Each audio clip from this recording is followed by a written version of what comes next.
Bismillahirrahmanirrahim. Assalamualaikum warahmatullahi wabarakatuh. Perkenalkan, saya Hardiana dengan NIM 210902500021 dari kelas B Prodi Pendidikan Akuntansi.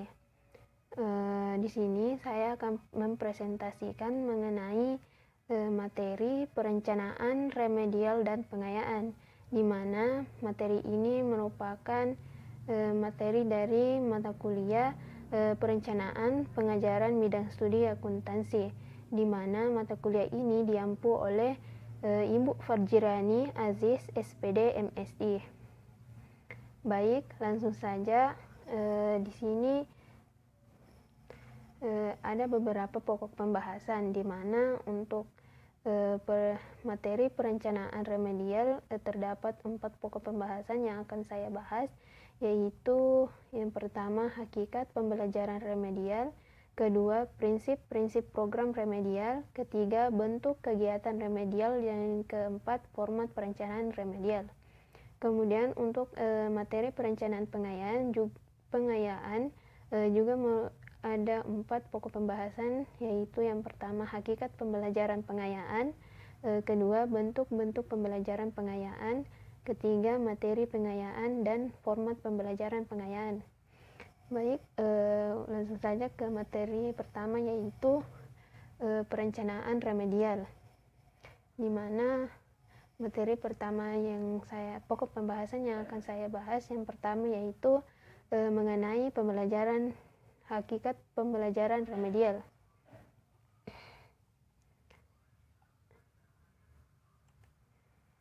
Di mana dalam proses pembelajaran sering ditemukan siswa yang mengalami kesulitan belajar. Di mana kesulitan belajar ini berdampak pada ketidaktuntasan belajar. Kesulitan belajar adalah kegagalan dalam mencapai prestasi akademik, karena prestasi berada di bawah kapasitas intelijensi yang dimiliki dengan beragam gangguan dalam menyimak, berbicara, membaca, menulis, dan berhitung. Pada hakikatnya, siswa yang mengalami ketidaktuntasan belajar tidak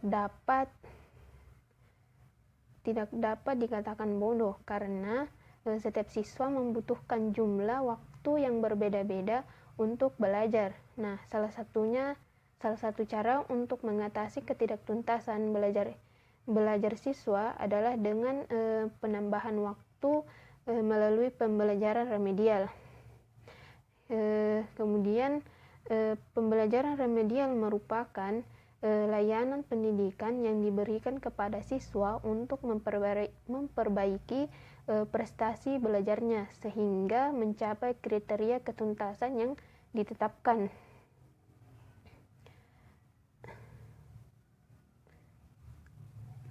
Dalam pembelajaran tuntas menekankan bahwa siswa dituntut agar mencapai tujuan instruksional yang pertama terlebih dahulu sebelum ia diperbolehkan mempelajari unit pelajaran yang baru untuk mencapai tujuan pembelajaran yang kedua.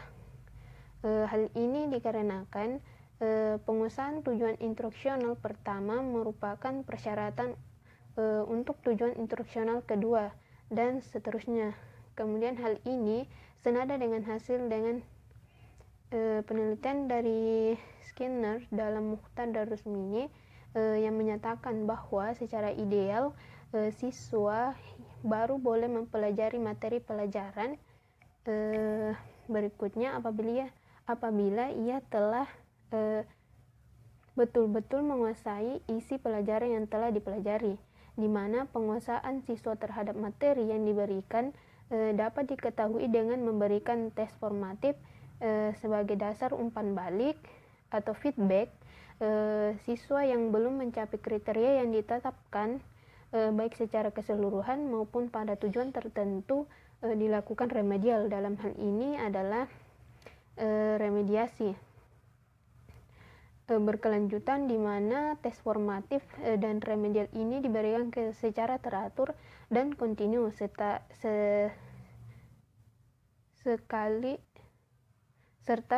sekali jumlah tujuan pembelajaran selesai dipelajari. Pembelajaran rendah pada dasarnya untuk meningkatkan kuantitas dan kualitas masing-masing siswa dalam menguasai materi pelajaran. Jika setelah dilakukan tes, perbaikan masih tetap ditemukan siswa yang mengalami kegagalan, maka siswa yang bersangkutan diberikan kegiatan perbaikan berikutnya oleh guru, sedangkan siswa yang telah tuntas akan diberikan pengayaan untuk memperluas dan memperdalam konsep yang telah dipelajarinya. Baik, untuk materi selanjutnya yaitu prinsip-prinsip program remedial. Di dalam pembelajaran remedial atau pengajaran perbaikan merupakan bentuk khusus dari pengajaran yang diberikan kepada seseorang atau beberapa orang murid yang mengalami kesulitan belajar, di mana kekhususan dari pengajaran ini terletak pada peserta didik yang dilayani, bahan ajar, metode, dan media penyampaiannya. Dalam itu, kesulitan-kesulitan itu bisa didapat berupa bahan pelajaran yang tidak dikuasai, kesalahan-kesalahan memahami konsep, dan dapat berupa kurangnya pengetahuan dan keterampilan prasyarat atau lambat dalam mencapai kompetensi. Di sini ada beberapa prinsip dari program remedial. Yang pertama yaitu adaptif, di mana setiap peserta didik memiliki keunikan sendiri-sendiri. Oleh karena itu, program pembelajaran remedial hendaknya memungkinkan peserta didik untuk belajar sesuai dengan kecepatan, kesempatan, dan gaya belajar masing-masing. Nah, dengan kata lain, pembelajaran remedial harus mengakomodasi perbedaan individual peserta didik. Kemudian prinsip yang kedua yaitu interaktif. Di dalam pembelajaran remedial, hendaknya memungkinkan peserta didik untuk secara intensif berinteraksi dengan pendidik dan sumber belajar yang tersedia. Hal ini didasarkan atas pertimbangan bahwa kegiatan belajar peserta didik yang bersifat perbaikan perlu mendapatkan monitoring dan pengawasan agar diketahui kemajuan belajarnya. Nah, jika dijumpai adanya peserta didik yang mengalami kesulitan, segera diberikan bantuan. Kemudian, prinsip yang ketiga yaitu fleksibilitas dalam metode pembelajaran dan penilaian. Sejalan dengan sifat, keunikan, dan kesulitan belajar peserta didik yang berbeda-beda, maka dalam pembelajaran remedial perlu digunakan berbagai metode mengajar dan metode penilaian yang sesuai dengan karakteristik peserta didik. Kemudian prinsip yang keempat yaitu pemberian umpan balik sesegera mungkin, di mana umpan balik berupa informasi yang diberikan kepada peserta didik mengenai kemajuan belajarnya perlu diberikan segera mungkin. Umpan balik dapat bersifat korektif maupun konfirmatif. Nah, dengan sesegera mungkin memberikan umpan balik dapat dihindari kekeliruan belajar yang berlarut-larut yang dialami oleh peserta didik. Kemudian prinsip yang terakhir yaitu kesinambungan dan ketersediaan dalam pemberian pelayanan, di mana program pembelajaran reguler dengan pembelajaran remedial merupakan satu kesatuan. Dengan demikian, program pembelajaran reguler dengan remedial harus berkesinambungan dan programnya selalu tersedia agar setiap saat peserta didik dapat mengakses sesuai kesempatan masing-masing.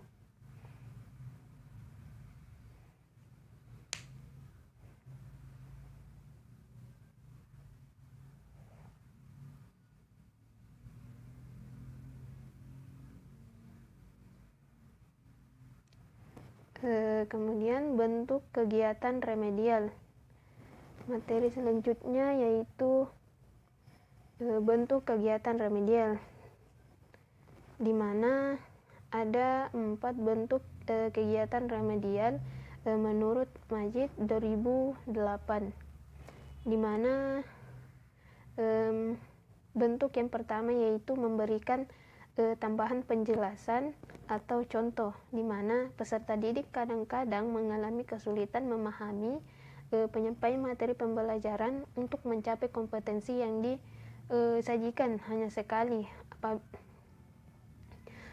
Apabila kurang ilustrasi dan contoh pemberian tambahan ilustrasi, contoh dan bukan contoh untuk mempelajari konsep, misalnya akan membantu pembentukan konsep pada diri peserta didik. Kemudian bentuk yang kedua yaitu menggunakan strategi pembelajaran yang berbeda dengan sebelumnya.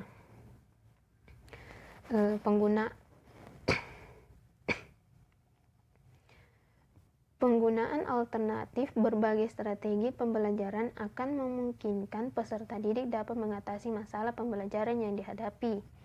Kemudian yang ketiga, mengkaji ulang pembelajaran yang lalu. Penerapan prinsip pengulangan dalam pembelajaran akan membantu peserta didik menangkap pesan pembelajaran, di mana pengulangan dapat dilakukan dengan menggunakan metode dan media yang sama atau metode dari media yang berbeda.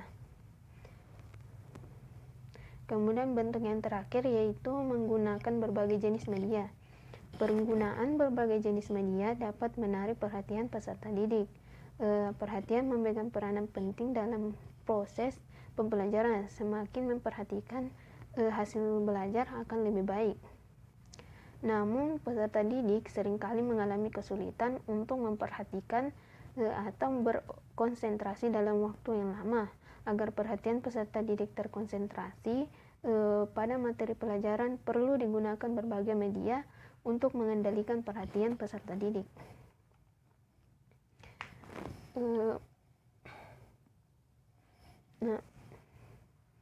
Materi terakhir dari materi selanjutnya yaitu format perencanaan remedial, di mana dalam pembelajaran remedial semestinya dilaksanakan secara terencana. Oleh karena itu, dalam perencanaan pembelajaran pendidikan perlu pula menyusun perencanaan untuk kegiatan remedial, di mana perencanaan dimaksud dapat menggunakan format, di mana bisa kita lihat pada tampilan presentasi. Itu ada format perencanaan remedial, yang mana terdiri dari nama mata pelajaran, kemudian kelas atau semester, ketiga kompetensi inti, di mana dalam tabel format ini terdapat beberapa komponen. Yang pertama yaitu nomor, kemudian kompetensi dasar, kedua indikator, bentuk pembelajaran jika peserta didik tidak mencapai KKM, di mana pada kolom ini terbagi menjadi 3, menjadi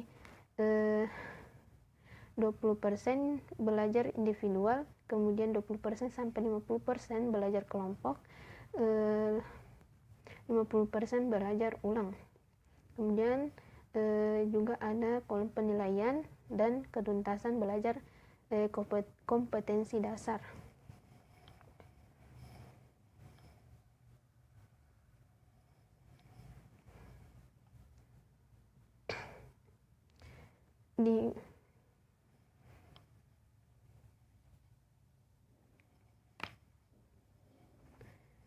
Di mana format ini dirancang sebelum kegiatan pembelajaran dan penilaian dilakukan. Kemudian setelah dilakukan penilaian ulang dan dilakukan analisis hasil penilaian, maka dapat diidentifikasi peserta didik yang belum mencapai ketuntasan. Kemudian selanjutnya kita membuat perencanaan remedial yang spesifik bagi siswa-siswa tersebut, di mana format yang digunakan yaitu terdapat nama mata pelajaran, kemudian kelas atau semester, kompetensi inti atau SK, kemudian kompetensi dasar dan indikator, KKM, dan tanggal remedial. di mana isi dari format perencanaan remedial spesifik ini terdiri dari nama peserta didik, kemudian nilai ulangan, indikator yang tidak dikuasai, bentuk pelaksanaan remedial, dan penilaian.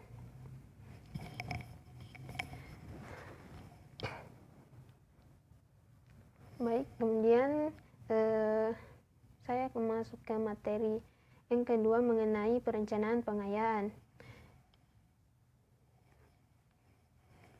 di mana hakikat dari pembelajaran pengayaan yaitu pembelajaran pengayaan merupakan pembelajaran tambahan kepada peserta didik yang telah mencapai ketuntasan belajar yang ditetapkan dalam kurikulum satuan pendidikan, di mana pembelajaran pengayaan ini bertujuan untuk memberikan kesempatan pembelajaran baru bagi peserta didik yang memiliki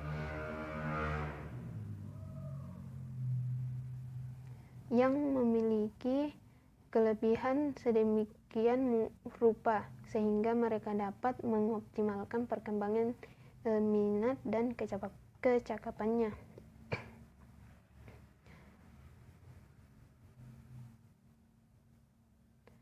Di mana adanya pembelajaran pengayaan ini dapat mendorong upaya mengembangkan keterampilan berpikir, kreativitas, keterampilan memecahkan masalah, eksperimentasi, inovasi, penemuan, keterampilan seni, keterampilan gerak, dan sebagainya. Di mana pembelajaran pengayaan ini memberikan pelayanan kepada peserta didik yang memiliki kecerdasan lebih dengan tantangan belajar yang lebih tinggi untuk membantu mereka mencapai kapasitas optimal dalam belajarnya. Adapun bentuk-bentuk dari pembelajaran pengayaan ini, yang pertama yaitu belajar kelompok, di mana peserta didik yang telah mencapai ketuntasan belajar dapat dibagi dalam kelompok-kelompok belajar. Pendidik merancang tugas-tugas belajar baik dalam bentuk kegiatan eksplorasi atau pemecahan masalah, di mana dalam kegiatan eksplorasi pendidik dapat memberikan kasus atau masalah real yang menantang rasa ingin tahu. Dalam kaitannya dengan pemecahan masalah, pendidik dapat memberikan masalah-masalah relevan dengan tingkat kesulitan yang lebih tinggi dan membutuhkan tingkat berpikir yang juga lebih tinggi. Di mana peserta didik mengerjakan tugas-tugas tersebut untuk memperdalam pengetahuannya sekaligus menemukan informasi baru sambil menunggu teman-temannya yang sementara mengikuti pembelajaran remedial karena belum mencapai ketuntasan. Kemudian bentuk yang kedua yaitu belajar mandiri. Pada bentuk ini, peserta didik ditugaskan secara mandiri memperkaya pengetahuannya dengan mempelajari materi yang diminatinya atau memperdalam pengetahuannya berkaitan dengan SK, standar kompetensi atau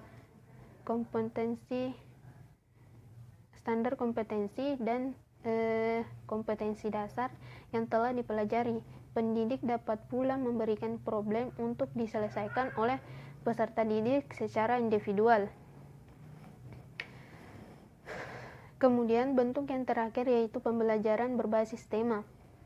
Pada bentuk ini pendidik merancang tema besar yang memadukan hubungan kurikulum. Peserta didik melakukan aktivitas belajar untuk membangun hubungan antar konsep atau antar materi dalam mata pelajaran tertentu atau antar mata pelajaran. Kemudian dalam menggunakan bentuk-bentuk pembelajaran pengayaan, ada beberapa pendekatan pembelajaran yang dapat digunakan, yaitu yang pertama kegiatan eksploratori. Ini dimaksudkan untuk memberikan kesempatan kepada peserta didik untuk memperluas pengetahuannya dengan cara melakukan penggalian informasi lebih dalam mengenai berbagai aspek yang terkait dengan standar kompetensi dan kompetensi dasar yang telah dibahas. Kemudian yang kedua itu keterampilan proses. Di keterampilan proses ini diarahkan untuk mendorong peserta didik melakukan pendalaman dan investigasi terhadap topik tertentu yang relevan dalam bentuk kegiatan mandiri. Kemudian pendekatan yang terakhir yaitu pemecahan masalah, di mana pemecahan masalah ini diarahkan untuk mengembangkan kemampuan berpikir peserta didik dalam memecahkan berbagai masalah yang terkait dengan materi pembelajaran, di mana pemecahan masalah ini dapat ditandai dengan identifikasi bidang permasalahan yang akan dikerjakan, penentuan fokus masalah atau problem yang akan dipecahkan, penggunaan berbagai sumber, pengumpulan data menggunakan teknik yang relevan, analisis data, dan penyimpulan hasil investigasi. Adapun materi pengayaan yaitu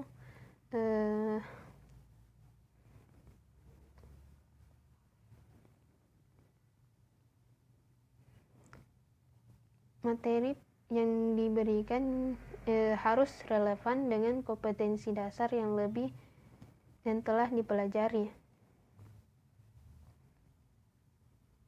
di mana pendidik dapat memperkaya penguasaan peserta didik dengan dalam materi pembelajaran, misalnya dengan menampilkan bentuk-bentuk masalah yang relevan dengan yang belum pernah dibahas dalam kegiatan tatap muka atau yang memiliki tingkat kesulitan yang lebih tinggi, di mana materi yang dipilih harus memenuhi kriteria perluasan atau pendalaman materi, di mana dalam pemilihan materi pengayaan pendidik dapat merujuk pada berbagai referensi atau materi-materi kompetensi dan sebagainya, di mana rujukan atau acuan yang dapat dipilih pendidik antara lain yaitu materi ujian nasional atau uji kompetensi, kedua materi olimpiade sains nasional, yang ketiga materi pengayaan dari sumber-sumber lain.